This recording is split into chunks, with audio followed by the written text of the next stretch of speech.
I have a confession to make. This is my guardian. Everything seems pretty normal until you realize that I make Destiny videos on the internet and I'm sitting at 200 light. Do I hate Destiny now? Have I been playing other games instead? Am I moving away from making Destiny content? The answer to all of those is no. I still love Destiny, but I just haven't wanted to play it. I beat the Edge of Fate campaign, grinded in preparation for the contest mode raid, did the raid, and then nothing. I stopped playing. I've been trying to write this video for a few weeks now, but I kept restarting because I didn't feel like I was hitting exactly why I haven't had the motivation to play. That changed last week when I asked my Discord for their thoughts on the current state of the game. How does the grind feel? Is loot worth it? Do you like the portal? And one reply stuck out to me. Quote, Bungie, year after year, has gone ahead and reinvented the wheel. And it's cool that we now have a square wheel and a triangle wheel and a tesseract wheel, but when you try to put a car together with different wheels on each axle, it doesn't work. After reading that, I realized the true problem with Destiny 2. It's not the systems, or the activities, or the loot, or the expansion. It's not that we're all burnt out on playing Destiny.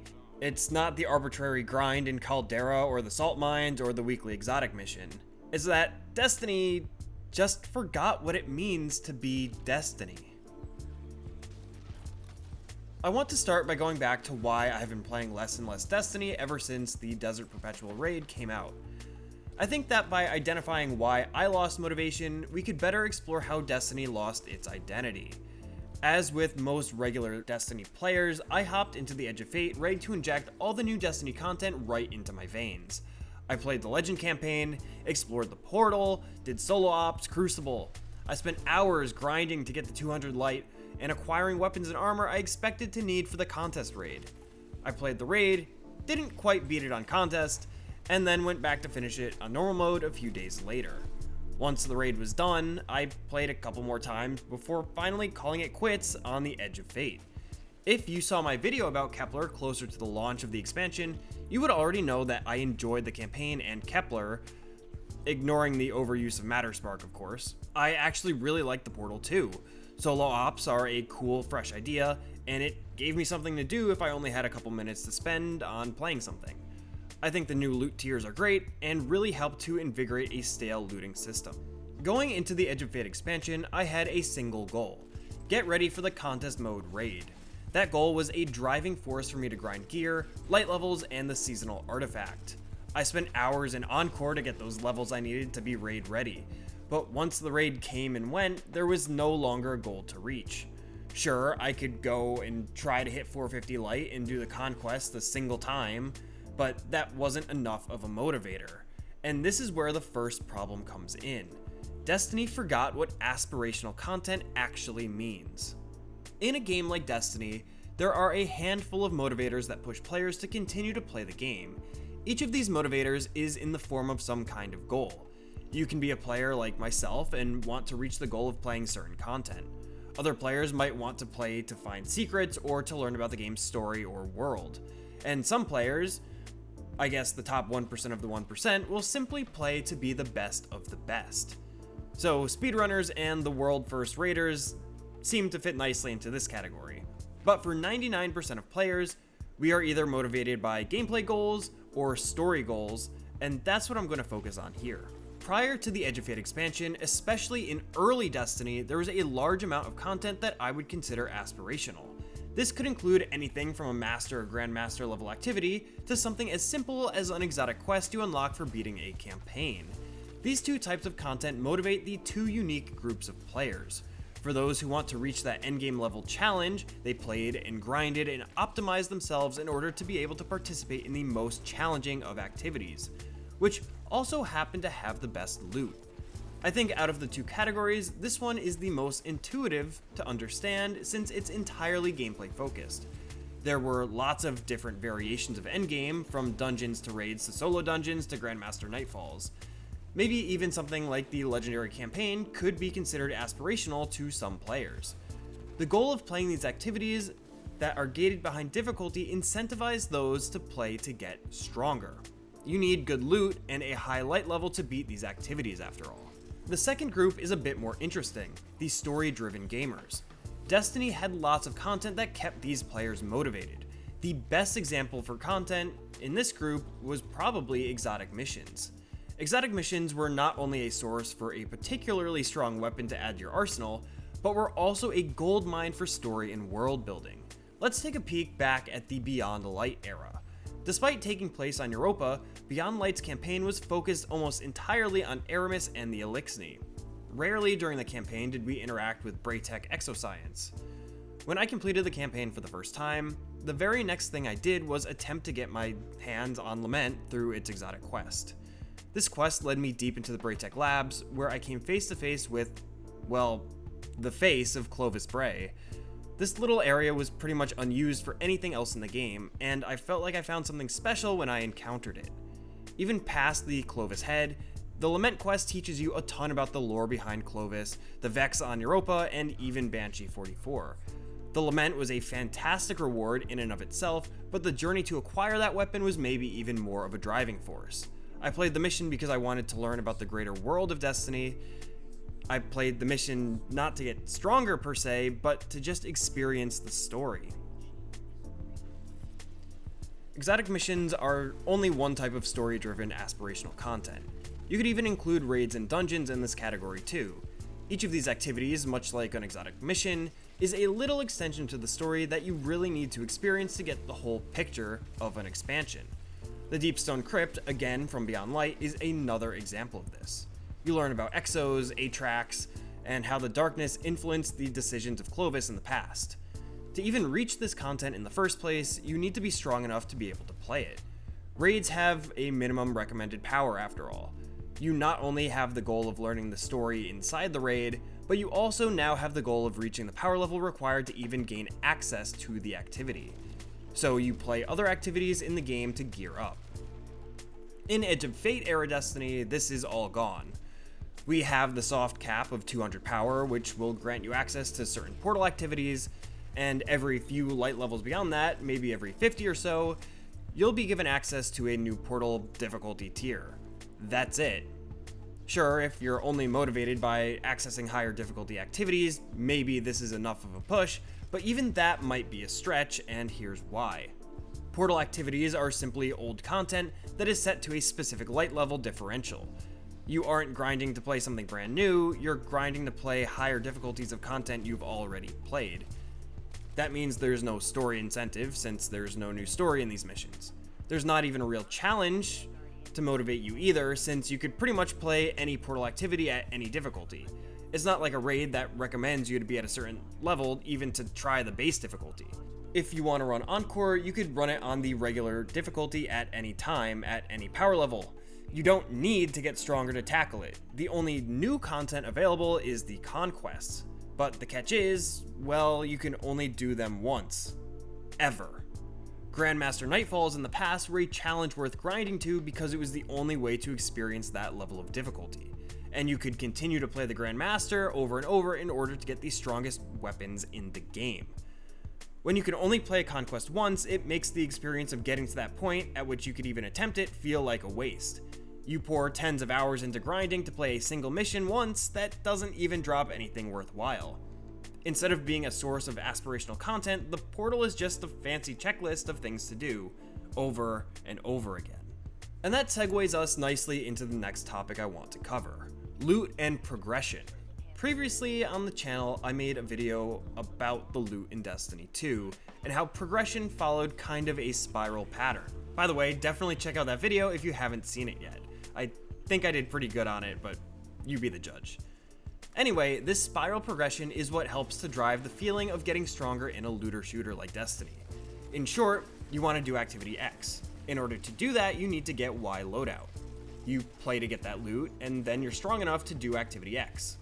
You then want to do activity Z, and you continue this process. This entire time, you're ascending the spiral, and you feel stronger and stronger as you play, acquire better loot, and complete harder challenges. This whole progression system was extremely dynamic, and as such, allowed players to play the game at their own pace. Activity difficulty was not fixed in such a way that you absolutely needed to be at a specific light level outside of certain activities. This made it so that a skilled player could skip some of the grind and play activities at a lower light level, while a less skilled player could come back to the activity once they reached a higher light level to make it easier to beat. And because of this progression versus power system, loot felt important. It was directly tied into the system after all. You felt stronger by getting stronger gear. Stronger gear lets you play harder content, and beating harder content gives you stronger gear. In Edge of Fate, this system is gone. All content within Edge of Fate is now a flat differential. When you play in the portal, no matter what your light level is, you will be scaled to -10 light, -20 light, whatever. You literally cannot feel stronger because you are always at the same power, despite your number getting bigger. As such, the process of getting new loot also lost its impact. If your new loot feels just as strong as your old loot, what's the point? Maybe a higher tier weapon has some marginal advantage, but if the enemies are dying at the same rate, whether I have a tier 3 or a tier 5, why bother getting a tier 5? I don't want to grind for strong loot because it's technically stronger. I want to grind strong loot because it makes me feel stronger. On screen now, I have a graph that kind of shows what I'm talking about. It's not super scientific, but it illustrates my point. The x-axis will be our actual power progression, and the y-axis is the perceived strength of our Guardian. Prior to Edge of Fate, this is what the graph probably looked like. We have a gradual progression, where as we gain power, we feel stronger. There are some slower areas, some faster areas, and a plateau at the very end, where our power and perceived power pretty much match. Since you feel the effects of grinding out stronger loot, you are more motivated to continue to push for higher power. In contrast, here's what the graph looks like for Edge of Fate. We have long plateaus, followed by a sudden spike in perceived power, followed by a long plateau. Rinse and repeat. This is what the grind feels like in the fixed portal power system. You gain account power, but you don't feel that increase until you unlock the next tier of difficulty. In this way, you probably are going to feel less motivated to continue the grind, since you don't feel like you're actually increasing in power frequently enough. Outside of gameplay, there's also another key spot Destiny lost itself in. Destiny 2, believe it or not, is an MMO. It is a living, breathing game where players all over the world are playing together at the same time. Now, to be honest, Destiny is a pretty simplified MMO, but that doesn't really matter. For a number of years now, the game has been losing the magic that comes with the MMO genre.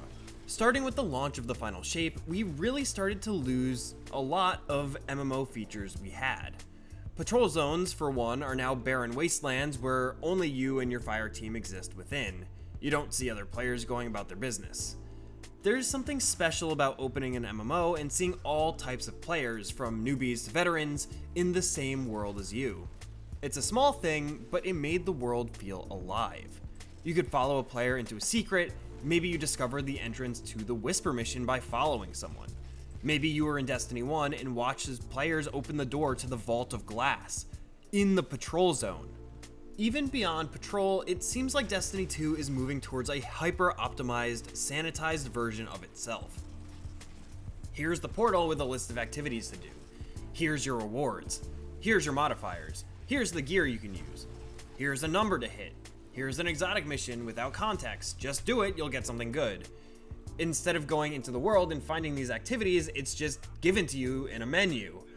Here's the stuff to do as a solo. Here's the stuff to do as a team. I could go on and on.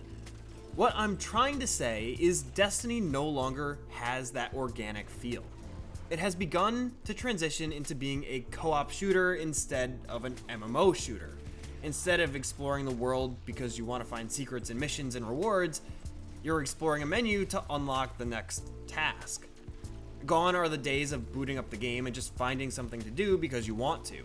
Now you boot up the game and find something to do because you're told to do so.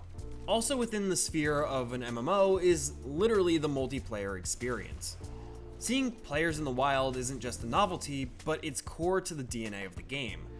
Exploring locations and running into players didn't just make the game feel alive, but it actually brought players together. Multiplayer is a crucial part of what makes Destiny feel like Destiny. Many of us have found lifelong friends and fireteam members by just playing with randoms in Crucible, or Nightfalls, or an LFG. Many of these encounters were completely random. You queued on activity, hopped into patrol, joined a Discord, and ended up finding players just like you. With the removal of public destinations, the introduction of the portal, and the push for solo ops, and more, Destiny has moved away from making human connections in-game. Even in Fireteam Finder, many teams opt for no mic, or are just hosting lobbies to finish activities as quickly as possible, with as little human interaction as possible. Of course, not all of that is Destiny's fault, but I think Destiny is pushing players to become more optimized, to have a more streamlined gameplay experience.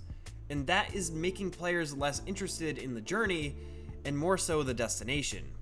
And even more to the point, the current grind to 400 plus is most optimal when playing solo ops from the portal alone. If you want to have the best gear, the best way to do so is to lose that human connection that makes Destiny feel like Destiny, and just grind it out by yourself.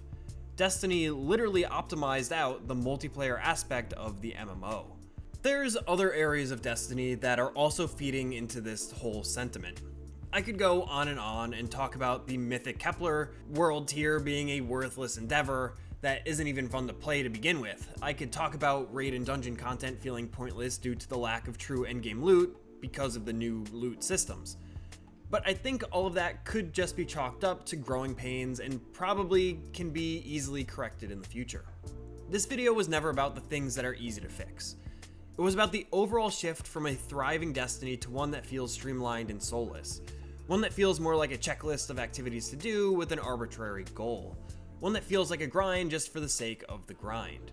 One that is losing the human connection that makes MMOs feel like the ultimate multiplayer experience. I want to bring back the Destiny that gave me a reason to explore destinations outside of quests or the campaign. I want to bring back the Destiny that motivated me to get better gear, to become better and better, to finally be able to play that master dungeon or that contest raid. And I want to bring back the Destiny that gave me and my friends a reason to simply boot up the game and play together. But for right now, Destiny just feels like it forgot how to be Destiny.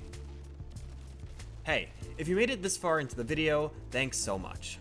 If you liked what I had to say, let me know by leaving a comment with your thoughts. Or if you disagree, let me know that too. Oh, and if you are new here, don't forget to subscribe to the channel. We're getting close to 5,000 subs, and I would love for you to be a part of this community. I post videos like this about Destiny, I go live here on YouTube and on Twitch, and I also have a Discord server where I ask other Guardians about their thoughts on the game to help make videos just like this one. And finally, if you want to support the channel even more, consider checking out longtime channel partner advanced.gg using the link in the video description. They have drink supplements formulated specifically to help you game. With everything from focus to hydration to energy, you can find something that is right for you. Advanced recently sent me their new iced green tea flavor, and it is seriously good. If you do check out Advanced, make sure to use the code RZECKI at checkout for a discount on your order. And while you're there, maybe even pick up the RZECKI Ice Shaker too. Not biased or anything, but it's pretty sick. Anyway, I think that's all I've got for now. As always, I've been RZECKI, thanks for watching, and I'll see you next time.